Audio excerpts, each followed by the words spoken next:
Olá, pessoal! Sejam todos muito bem-vindos ao canal Concurseiros Online. Eu sou a professora Jeane Aguiar e hoje vamos falar sobre um tema essencial para quem estuda para concurso público e também para quem está no dia a dia da sala de aula. É sobre situações estimuladoras na área do pensamento operacional concreto. Antes de começarmos, quero lembrar que aqui na descrição deste vídeo você encontra o link do nosso WhatsApp, Telegram e também do meu Instagram, onde eu posto dicas e conteúdos em tempo real. Se você quer se aprofundar ainda mais, conheça a nossa mentoria Concurseiros Online. Lá fazemos um plano de estudo totalmente personalizado para você, com acompanhamento individual. E para te ajudar a sair na frente, aqui também na descrição deste vídeo, você vai encontrar as apostilas de português, didática e específica do Concurseiros Online. Não esqueça de conferir, viu? O link está aqui embaixo. Então, vamos começar pelo básico. O que é o pensamento operacional concreto? É a fase descrita por Jean Piaget, que vai de 7 a 12 anos. Então, gente, segundo Piaget, essa é uma fase do desenvolvimento cognitivo que ocorre entre os 7 e 12 anos de idade. Nesse período, as crianças elas começam a pensar de forma mais lógica e organizada, mas sempre com base em coisas concretas, ou seja, coisas que elas podem ver como também tocar. Por exemplo, você já viu uma criança pequena tentando dividir doces entre os amigos? Se ela ainda não está nessa fase, talvez não perceba que todos devem ganhar a mesma quantidade. Mas uma criança no pensamento operacional concreto, ela já consegue pensar de forma lógica e justa nesse tipo de situação. Então, as características do pensamento operacional concreto é o pensamento lógico e organizado, ligado a situações e objetos concretos. As habilidades desenvolvidas: classificação, seriação, reversibilidade e conversação. A gente vai ver cada uma delas já, tá? Então, agora a gente vai ver a abordagem de Piaget. Piaget, gente, ele descreveu habilidades específicas que surgem nessa fase. Então, vamos ver algumas delas, ó. A primeira é a classificação. A classificação organizar objetos por categoria. Como assim, Jenny? Aqui, a criança aprende a organizar objetos por categoria, como a cor, o tamanho, o formato. Um exemplo, ó.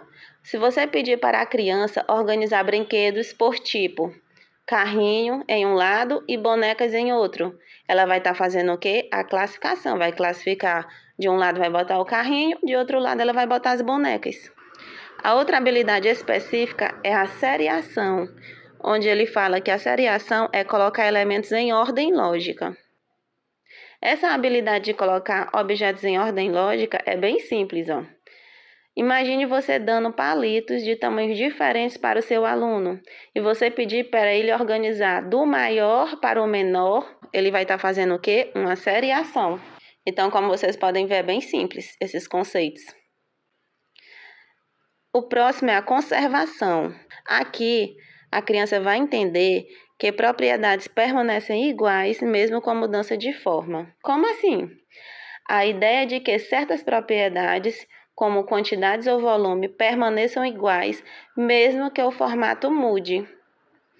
Um exemplo muito simples é quando a gente mostra dois copos com a mesma quantidade de água para a criança, mas esses copos eles têm tamanhos diferentes. E aí você pergunta se os dois têm a mesma quantidade. Então aí você espera que a resposta da criança seja que sim, né? Mas tem crianças que vai dizer que não. Nessa parte de conservação, a criança vai entender que as propriedades permanecem iguais mesmo que você mudando os copos. A reversibilidade é muito simples, pensar no caminho de volta em problemas. Como assim, Jenny?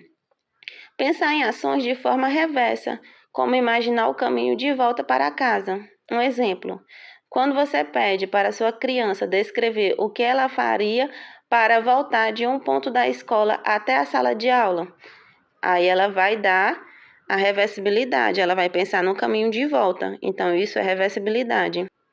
Agora a gente vai ver outras contribuições teóricas. Levi Vygotsky, ele fala que a aprendizagem é mediada por interação social. Então, ele acredita que a aprendizagem ela é mediada através da interação com o outro. E ele traz o conceito de zona de desenvolvimento proximal. Eu já expliquei para vocês, ó, que a zona de desenvolvimento proximal é muito simples, ó. Eu tenho aqui a zona de desenvolvimento real e aqui eu tenho a zona de desenvolvimento potencial. E o proximal é a distância que vai ter entre o real e o potencial. Aqui, ó, no proximal é onde acontece a aprendizagem da criança, tá? Aqui é o que ela já sabe, o real que ela já sabe, e o potencial que ela faz com ajuda. Ela faz com a ajuda de alguém. E aqui, no desenvolvimento proximal, é a distância entre o que ela já sabe e o que ela faz com a ajuda de alguém. E aqui é onde vai ocorrer a aprendizagem na zona de desenvolvimento proximal. Então, é muito simples, tá? Então, Vygotsky, ele falava que as crianças aprendem melhor com a ajuda de outras pessoas, na chamada zona de desenvolvimento proximal. Um exemplo, ó, durante um jogo de quebra-cabeça, um adulto ou colega pode dar dicas para ajudar a resolver o desafio. Então, nesse intermédio aí, vai acontecer a zona de desenvolvimento proximal, onde vai acontecer a aprendizagem da criança. Brunner, uso de objetos concretos e imagens para facilitar o pensamento lógico. Ele destacou a importância de usar objetos concretos e imagem para ensinar. Exemplo, em uma aula de matemática, imagine você usando tampinhas para ensinar a somar e subtrair. Aqui, você vai estar dando objetos concretos para ensinar. Então, ó, o Brunner, ele fala muito dessa questão de uso de objetos concretos e imagens para facilitar o pensamento lógico. Então, quando você dá tampinha para o seu aluno, você vai estar dando um objeto para que você possa ensinar ele. E Gardner, ele vem falar das inteligências múltiplas. Quando falar em Gardner, gente, você lembra logo, inteligências múltiplas. Então, é a palavra-chave de Gardner. E o Vygotsky é interação social, tá? E Piaget, ele vem trazer a questão dos fatores biológicos. Ele vem trazer a questão dos estágios, tá? Então, muito cuidado com essas palavrinhas. Então, Gardner, ele fala dos jogos e atividades práticas que ajudam no desenvolvimento lógico, matemático e naturalista. Como assim, Jenny? Ele trouxe a ideia das inteligências múltiplas. Durante essa fase, atividades práticas como jardinagem ou construção de blocos podem estimular o raciocínio lógico e espacial das crianças, gente. E agora eu trouxe para vocês exemplos de situações estimuladoras. Então, aqui você vai aprender como criar situações que estimulem o pensamento operacional concreto. Então, eu trouxe algumas ideias para vocês.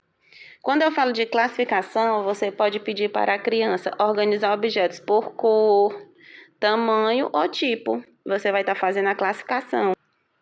Quando eu falar de seriação, você vai ordenar números ou palitos do menor para o maior.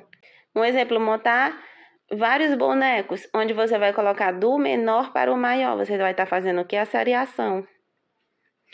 Já na conservação, você vai testar com copos de água de tamanhos diferentes. Então, você pode experimentar com massinha de modelar ou água em recipientes diferentes. Você vai estar fazendo o quê? A conservação. Atividades do cotidiano, medir ingredientes em receitas, planejar rotas ou trajetos simples. E jogos como quebra-cabeça, damas, xadrez adaptado, dependendo da idade da criança, você faz essa adaptação. Cozinhar junto com eles e pedir para as crianças medir os ingredientes. Então, tudo isso você vai estar trabalhando situações estimuladoras. Agora nós iremos falar sobre a aplicação na sala de aula. Você deve planejar atividades práticas e concretas, estimular habilidades como lógica e organização, relacionar conceitos à realidade cotidiana dos alunos. Um exemplo prático, projeto onde os alunos criam maquetes para representar ideias concretas. Então, tudo isso você vai estar fazendo a aplicação na sua sala de aula. Jeane, e agora, como isso costuma cair nas provas de concurso público?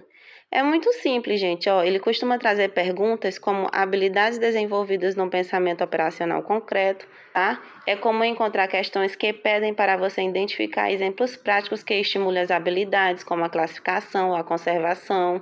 Outras vezes, elas cobram a diferença entre a abordagem de Piaget e de outros autores como Vygotsky.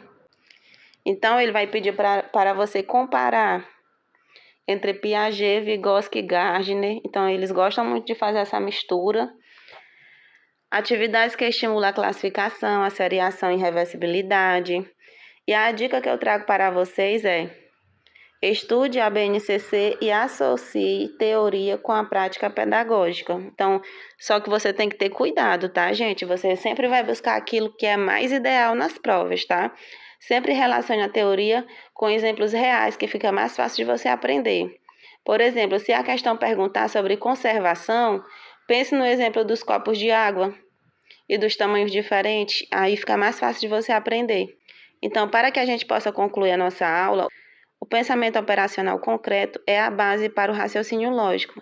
Atividades práticas e desafios cotidianos ajudam no desenvolvimento. Elas são essenciais para a prática pedagógica e para o planejamento das aulas. Então, gente, o pensamento operacional concreto é um momento crucial no desenvolvimento cognitivo das crianças. Eles nos mostram que, para ajudar as crianças a aprender, precisamos oferecer experiências práticas e concretas, conectadas com o cotidiano deles, tá? Não pode ser algo solto, não, tá? E lembrando que no planejamento pedagógico, atividades que exploram os materiais heurísticos são essenciais, como jogos também, estimulam o raciocínio lógico nessa fase. E aí, gostou do nosso conteúdo? Então, se você gostou, inscreva-se no nosso canal Concurseiros Online para que você não possa perder nenhuma aula. Na descrição do vídeo você encontra o link para os nossos grupos de WhatsApp, Telegram e o meu Instagram, onde eu posto tudo em tempo real para vocês. E se você quer se aprofundar, venha para a nossa mentoria Concurseiros Online. Lá montamos um plano de estudo totalmente personalizado, de acordo com o seu edital e com o tempo que você tem para estudar. E não se esqueça das nossas apostilhas de português, estão maravilhosas, com mapa mental, dicas, também nós temos de didática específica, tudo muito organizado para te ajudar a sair na frente dos seus concorrentes. E o precinho é muito bom, tá? Então, um abraço, bons estudos e até nossa próxima aula!